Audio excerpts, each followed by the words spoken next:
Oh, hey! Welcome back to Grim Entertainment. We are back with number 4 in the Deck Rec series, Athreos, the Shroud-Veiled. First of all, how you guys doing? Is everybody good? Good to see you. Appreciate you taking your time in this crazy beginning to 2021 and kicking back and relaxing and watching something that you enjoy. You know, appreciate it. We're going to get into a deck rec. Athreos, the Shroud-Veiled. Full disclosure, this is the 4th deck I built, but this isn't the deck at all. This deck is in transition from being a Teysa Orzhov Scion deck. It was token-based. I just don't think I'm a token guy. It's not my favorite mechanic. You got to have something else that makes me want to do tokens, so I switched to Athreos recently. I've played 3 or 4 games with this deck. It's still really fun. It's not tuned. It's in transition. And, I find myself keeping the main theme of the last deck, which was death and taxes. It should have been tokens, but it wasn't. It was death and taxes. I'm going to wipe the board, kill everything, and then I'm gonna be making it harder for you to play your stuff. So we went with Athreos Shroud-Veiled. 3rd time I've said it. Let's get into it. 6-drop, legendary enchantment creature god. He's indestructible. As long as your devotion to white and black is less than 7, Athreos isn't a creature, but when it is, it's a 4/7. At the beginning of your end step, put a coin counter on another target creature. And whenever a creature with a coin counter on it dies or is put into exile, return that card to the battlefield under your control. So with that death and taxes theme, what I'm going to be adding to that is I'm trying to double up the coin counters and then wipe the board or exile or destroy the creatures with coin counters on them as quickly and as many times as I can to get them onto my battlefield. So that's going to be the theme. If you guys know some tips or tricks for something that would fit that, let me know in the comments, guys. Like I said, this was a token deck. If you watched my last one, little card in the corner there. Risk Redeemed was a token deck. I'm not the token guy. I don't run them the right way. So that's this new theme that we're going for. And let's get started. We'll start it off. We got your basic 8 plains. We got 13 swamps. And then we get into the non-basic lands. Alright? So, here we go. Let's see if I can hold these where you can see them properly. There we go. That's better. That's better. Is it better, though? Alright, we got... No. There we go. There it is. Okay. Tainted Field. As long as you got a swamp, you're getting one of each color. Or you're getting colorless. Temple of Silence. Comes in tapped, letting you scry 1. Dual land. Caves of Koilos. Coming in. Dealing 1 damage to you for either color or colorless. Isolated Chapel. It's checking to see if you got a plains or a swamp so it can come in untapped. Otherwise, it'll be tapped. But it's also a dual land. We got the old Orzhov Basilica coming into play tapped, but it's returning a land you control to your hand after you tap it, hopefully, if you know how to do that right. And then you put this out there, and next turn you'll be getting 2 land with this one instead of just 1. 2 mana, excuse me. First utility land, Thespian Stage. Tap it for colorless, or you can pay 2 to tap it and have this land become a copy of another land with the ability to change again. It's highly undervalued. It's a great land. Myriad Landscape, yes, comes in tapped, but you can pay 2 and tap it to sacrifice Myriad Landscape and color fix by putting 2 basic lands that share a land type onto the battlefield tapped and then shuffling. So, if you're just not getting white mana and you need it, you can go grab 2 white mana. Hall of the Bandit Lord, another one that's coming in tapped.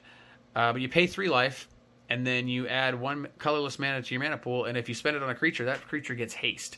If you're running creatures that need haste, or your general needs haste, this is pretty much an include to me. Bajuka Bog enters the battlefield tapped, and when it does, exile all cards from target player's graveyard.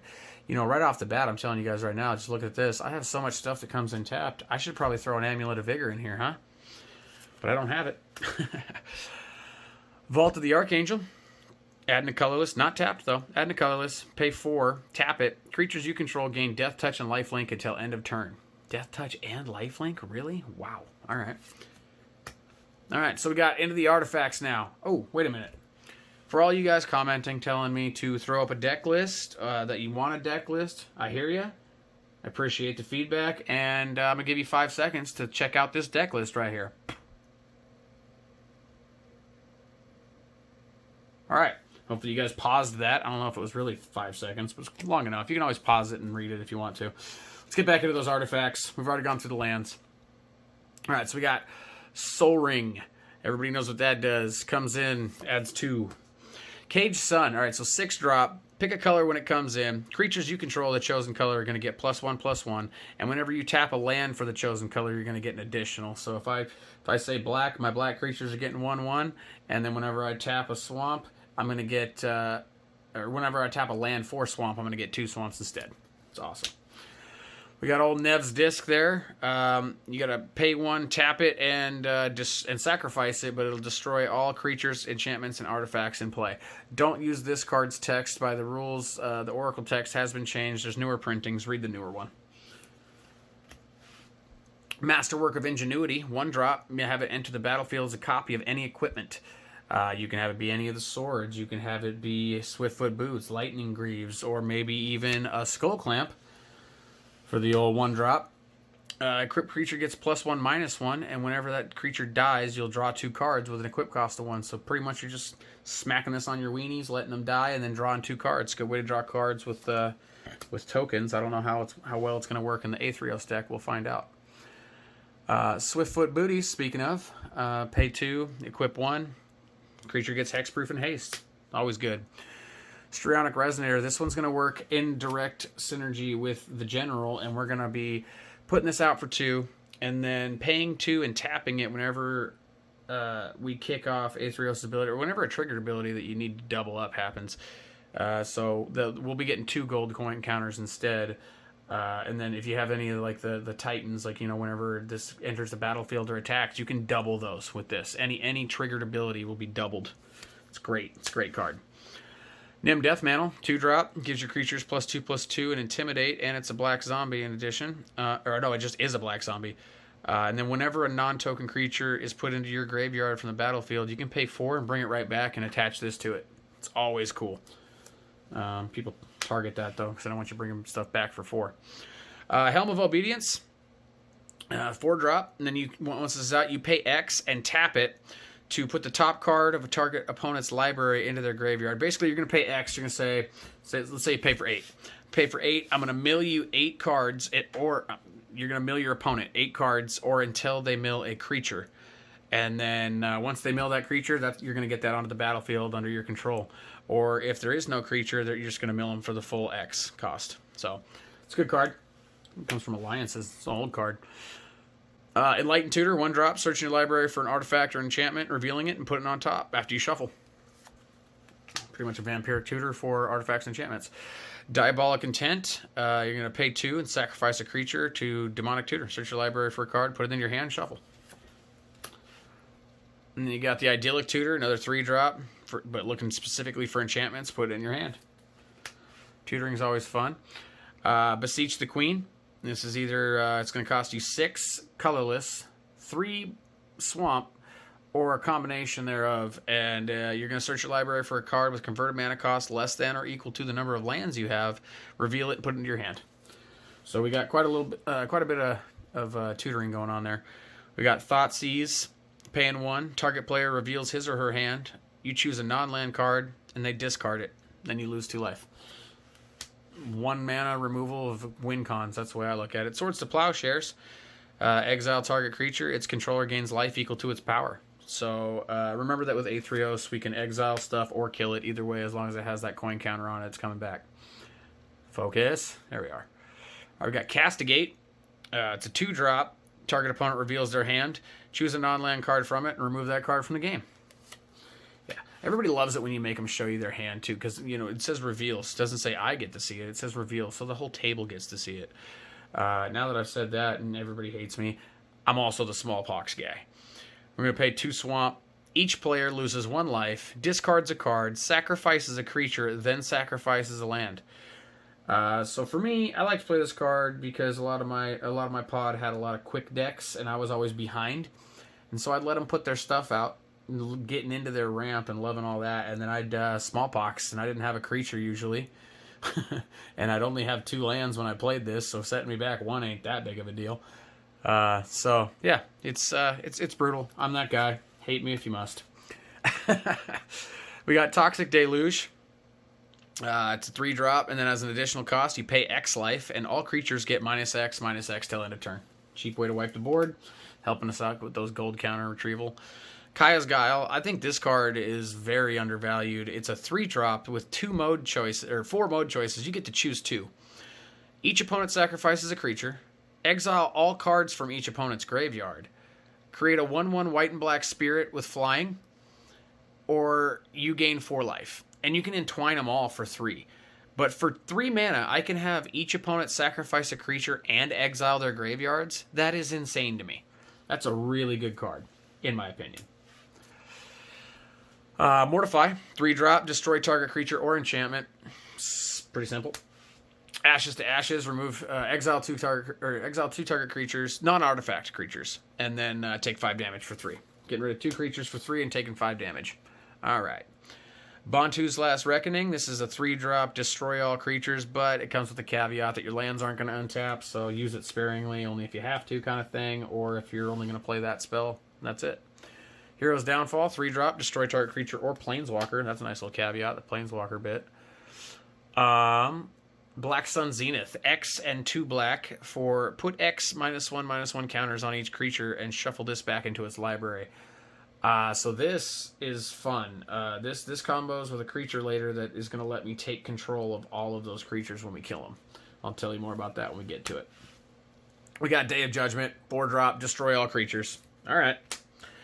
And then we got Utter End, 4-drop, exile, target non-land permanent. That one's always good because you can get rid of somebody's enchantment or whatnot. Wrath of God, the old 4-drop, all creatures in play are buried, otherwise known as destroy all creatures. I love the artwork on that one. It's just ruthless. Just piles of dead bodies. We got Hallowed Burial, 5-drop, put all creatures on the bottom of their owner's libraries. I don't know if that's really a banned mechanic in Commander or not, but we play it, so deal with it. And then we got, what else here? We got, Merciless Eviction. So that's a 6-drop. Choose one. Exile all artifacts. Exile all creatures. Exile all enchantments. Or exile all planeswalkers. Cost 6, but you get your choice of any of those 4, and that's worth it to me. Having choice is always good. Terminus, 6-drop. Put all creatures on the bottom of their owner's libraries with that miracle cost of 1 planes. Oh man, nobody likes it when you pay 1 planes to put all the stuff on the bottom of everyone's libraries. Life's Finale, 6-drop. Destroy all creatures. Search your target opponent library for 3 creatures and put them into their graveyard, and then make them shuffle. That's also mean. That feels like a little bit overkill sometimes. But, who knows? Maybe people have stuff you just got to get rid of. Army of the Damned, 8-drop. Put 13 2/2 black zombies onto the battlefield tapped. Then it has flashback for 10. It's weird having 13 2/2 zombies when it's not a zombie deck, but I've pulled it off a couple times. Didn't win me the game, but it definitely strung it out. We got a 1-drop for Spoils of Blood. Put an XX black horror creature token on the battlefield, where X is the number of creatures that died. So if I kill 7 creatures and then pay 1 mana, I'm getting a 7/7 token.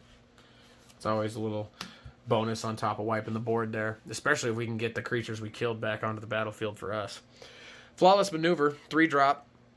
One of the free commander spells from the Ikoria commander set. If you control your commander, you may cast the spell without paying its mana cost. Okay, good start. Creatures you control gain indestructible until end of turn. And I can do that for free as long as I have my commander out. Oof. That can be blinding. It's an instant speed. I'll wipe the board, and then all my stuff gets indestructible, so I get everything with a gold counter on it, and I get to keep my board state. It's almost like a white Cyclonic Rift at that point. But for creatures.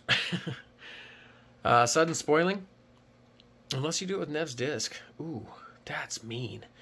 Sudden Spoiling, 3-drop. With Split Second, so as long as this spell's on the stack, players can't cast spells or activate abilities that aren't mana. So once, basically this just shuts the stack down and this resolves. Until end of turn, creatures target player controls lose all abilities and have base power and toughness of 0/2. So I usually like to use this right when I'm attacking or when they're attacking. And then I'll just shut all their creatures into nothing. I've done it on slivers. I've done it on dragons. It's awesome. This is an awesome card. So it definitely helps with the wins. Speaking of creatures, let's get to our own creatures now. I'm going to start off with the old 1-drop Cabal Therapist. He's a 1/1 with Menace, which is strange. But at the beginning of your pre-combat main phase, there's that @ again. So if you have Strionic Resonator, you may sacrifice a creature. When you do, choose a non-land card name. Then target player reveals their hand and discards all cards with that name. So if you choose two, I want to know if you copy this, if you can choose two different players. Regardless, so if somebody just tutored and you know that card went to their hand, you can just take it, get rid of it, discard that thing. It's always good. You can sacrifice him, and he's a 1-drop. What do you care? Anyway, Containment Priest. It's a 2-drop, 2/2 with Flash. If a non-token creature would enter the battlefield and it wasn't cast, exile it instead. So if somebody tries to go all Riku happy or make a billion copies of a non-legendary creature, you can just, nope, you'll have one, and that's all. I'll exile all the rest. Also rude. Durandus Magistrate from Ikoria. He's a 2-drop, 1/3. Your opponents can't cast spells from anywhere other than their hands. Oh, that sounds mean.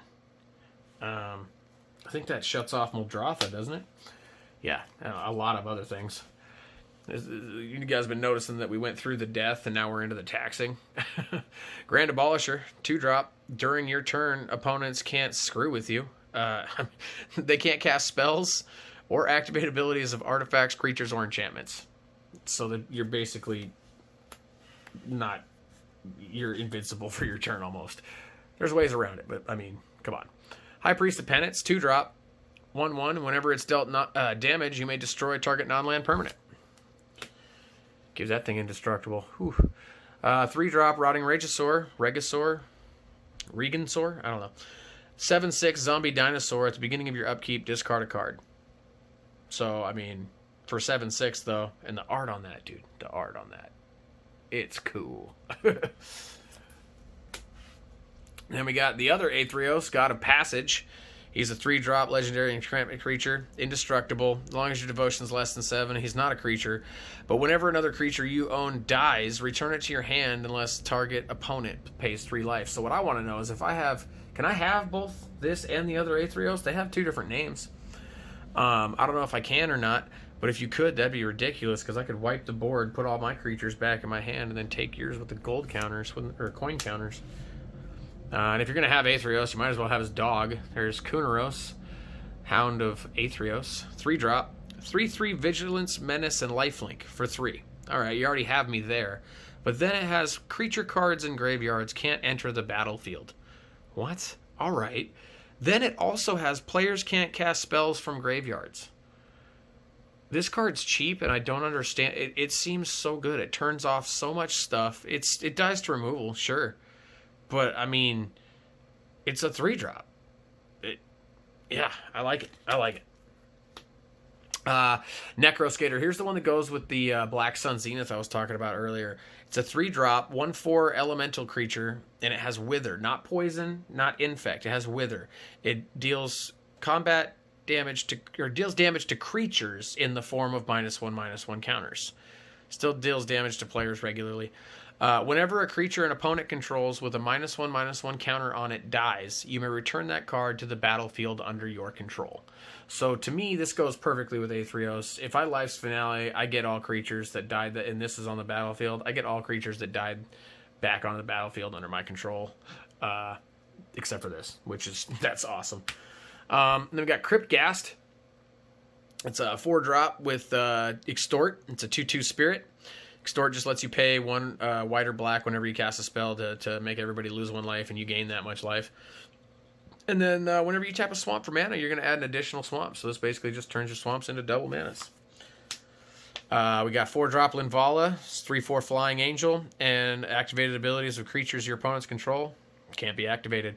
It's more that taxing. Deathbringer Liege. This is a 5-drop, 3/4 horror creature. Other black creatures you control and other white creatures you control get +1/+1. So if it's black and white, it's getting +2/+2. And then whenever you play a white spell, you may tap target creature. And then whenever you play a black spell, you may destroy target creature if it's tapped. So that's another way to get rid of some stuff. Sidisi, Undead Vizier, whatever. It's a 5-drop, 4/6 zombie Naga creature with Death Touch and Exploit. And whenever it exploits a creature, which is when it comes into the battlefield, you may sacrifice another creature. Whenever it exploits a creature, you may search your library for a card and put it in your hand, so you get to Demonic Tutor. And you can use Sidisi to be the Demonic Tutor if you want. You can exploit it to itself. And then we got the old Triskelion Trike, 6-drop with 1/1, and he comes into play with 3 1/1 counters on him. You pay nothing to remove a counter and have him deal 1 damage to target creature or player. That combo's out. You'll find it later. I'll talk about it. We got Atakar Valkyrie, 6-drop. Flying Vigilance with it's a 4/5, and you can tap it. And when it dies this turn, you return... Or when a target creature other than Atakar Valkyrie dies, return that card to the battlefield under my control. So I can tap Atakar Valkyrie, kill one of your creatures, and then put it back. And I can get it back under my control. Good stuff. We got a 6-drop of Nixilis the Unshackled, 4/4 Flying Trample. Whenever your opponent tutors or searches their library, they're going to sacrifice a creature and lose 10 life, and then whenever another creature dies, Nixilis gets a +1/+1 counter. Always good. Got Grave Titan, 6/6 Death Touch Giant. When Grave Titan enters the battlefield or attacks, put two black zombie creatures onto the battlefield. If you got that Strionic, you're getting 4. Sun Titan. I just realized these Titans are giants. That's cool for the call time thing coming out. It's 6/6 with Vigilance, and whenever it enters the battlefield or attacks, you may return target permanent card with converted mana cost 3 or less from your graveyard to the battlefield. We've got a lot of cards that are 3 or less that are very good. Then we got old Mikhaeus, Mikey himself, the Unhallowed. 3 colorless, 3 swamps. It's a 5/5 with Intimidate. And whenever a human deals damage to you, destroy it. Rude. And then other non-human creatures you control get +1/+1 and have Undying. So basically, he's going to give Triskelion +1/+1, so it'll be a 2/2. But Triskelion has 3 counters. So you use 1 counter to deal damage to an opponent. Then you use 2 of those counters and you take them off, and you deal 2 damage to Triskelion, which would kill it. But it has Undying because of Mikhaeus, so he comes back, and now he has an extra +1/+1 counter. So you do 2 damage to someone else, 2 damage to Triskelion again, and just repeat, rinse and repeat, until you ping everybody out at the table. It's the Mike and Trike combo. It's a win combo. It's good. It's pretty much a staple combo in black. And we got Sheoldred Whispering One, 7-drop, 6/6 Legendary Praetor with Swamp Walk, and at the beginning of your upkeep, return target creature card from your graveyard to the battlefield. At the beginning of each opponent's upkeep, that player sacrifices a creature. Disgusting, and I love it. Sheoldred's awesome. We got Gristlebrand. Definitely banned, but we play banned cards. Sorry. He's an 8-drop, 4 colorless, 4 swamp for a 7/7 flying lifelink demon, and he's pay 7 life and draw 7 cards. And then you attack with him and gain that life right back. It's ridiculous. There's a reason he's banned. All right, on to enchantments. We got land tax for 1. At the beginning of your upkeep, if any opponent controls more lands, you're going to search your library for 3 basics, reveal them, and put them into your hand. Rest in peace. When it enters the battlefield, exile all cards from graveyards, and then if a card or token would put into a graveyard, exile it instead. So everything's getting exiled for 2 mana. It's good stuff. Even mine, but that's okay. Blind Obedience, paying 2, also has that Extort. Artifacts and creatures your opponents control enter tapped. A little more taxing. Heliod's Punishment, pay for 2, stick it on anybody's creature. It's going to lose its abilities, and it can't attack or block for at least 4 turns. The only thing it can do is tap to remove a counter from it, and it's got to do that 4 times before they can destroy Heliod's Punishment. I love doing that. Makes somebody take care of their creature themselves. You don't have to do it for them anymore. Leaves it on the field, though, so they can't do anything with it. Recurring Nightmare, pay for 3, also banned. Pay for 3 and put it on the field. Then you sacrifice a creature, return this to your hand, and then put target creature card from a graveyard into play. Ugh. Yuck. Phyrexian Arena, 3-drop. At the beginning of your upkeep, draw an extra card and lose 1 life. All right. Necropotence, you're going to skip your draw phase, and if you discard If you discard anything from your hand, it gets exiled. So try not to discard. But you're going to pay 0, and you can pay 1 life to set aside the top card of your library, and you can do that for as many life as you want. And at the beginning of your next discard phase, you put all those cards into your hand. So, you know, however much life you're willing to grab and gamble to see if you could pull your win con, at the beginning of your next discard phase, you're going to grab that. So if you empty out your whole hand, or if you got to get rid of something with that Rotting Regis or whatever it may be, you can just, you don't draw anymore, but you can just draw cards on your discard phase. It's great. It's a good card. And then we got Leyline of the Void, 4-drop. You can start with it on the battlefield if it's in your opening hand, and if a card would be put into an opponent's graveyard from anywhere, you're going to exile it, so that's always good. 4-drop, No Mercy. Whenever a creature successfully deals damage to you, destroy it. Who doesn't like that? You sure you want to swing at me? Exquisite Blood, 5-drop. Whenever an opponent loses life, you gain that much life. All right. You double that up with Sanguine Bond, and whenever you gain life, target opponent loses that much life, and you just ping everybody out at the table. There's your second combo win in this deck. And then finally, we got the 7-drop Debtor's Knell. At the beginning of your upkeep, put target creature card in a graveyard into play under your control. Any graveyard. So, half a Shieldred for the same cost. No wonder she's broken. And that, again, that's Athreos Shroud-Veiled. My deck under construction. Please pardon my dust while I improve. But it's still fun to play. It still wins games. If you guys like that, let me know. If you guys got any ideas or tips for me, let me know in the comments. Yeah. We'll come back with another one. I'm not sure what the next one's going to be. We'll find out. But that's Athreos. Appreciate you guys sticking around. Let me know if you guys like to see gameplay. I did that for a couple of the decks for gameplay. I don't know if that was something you guys want to see. It's always something I can just throw back up on here. I can put it as a second video, or we can drop it as a link in the description of this one. Yeah. Thanks for watching, guys. Give us a like, comment, subscribe if you like what we're doing. And we'll see you guys on the next one.